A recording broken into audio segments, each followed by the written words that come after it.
তুমি? জি sir, check করুন sir. এই ওরে কি চেক কর, ভালো আছো?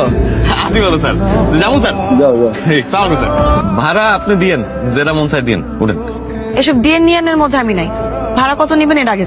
আচ্ছা 50 টাকা দিন, উঠেন। 50 টাকা? ভাড়া তো 80 টাকা। আপনি 50 টাকা চাইতেছেন কেন? ও বুঝছি, আপনি আবার প্যাসেঞ্জারও নিবেন না। শুনুন, প্যাসেঞ্জার যদি নেন আমি 30 টাকা বেশি দিব না আপনারে। আচ্ছা 30 টাকা দিন, উঠেন। পুত কইরা দিমু আমি, কইরা দিমু। আর কি রে মিয়া, আসতে চলেছেন? চলো চলো। কি কই যাইতেছ? এই আপনার সমস্যা কি? এই নামেন, নামেন। এই তুই এর আগে আমার গাড়ি থামাছিস কেন? মাইয়া মানুষ দেখলো বুঝতে না, বাইরে একদম হাত পা খুলে মারা মুখে দিলাম।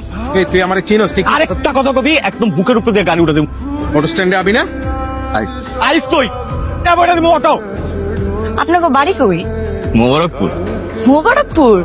এটা আমার গ্রামের পাশে। আচ্ছা আপনি এত দূরে চাকরি লেছেন কেন? লেখাপড়া শেষ আপনার? না, ইন্টার দিছি, এখনো রেজাল্ট দেয়নি। এর লেগে একটা পার্ট টাইম চাকরি লিছি। খুব ভালো। আপনি পড়ালেখা করেন না কেন?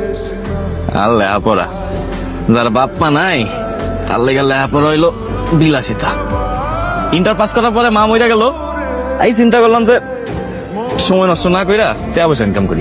আপনার মা বাবা দুজনই মারা গেছে? না, খালি মা মরছে আর বাপে গেছে গা। এখন নতুন বিয়া কইরা বউ লয়া থাই।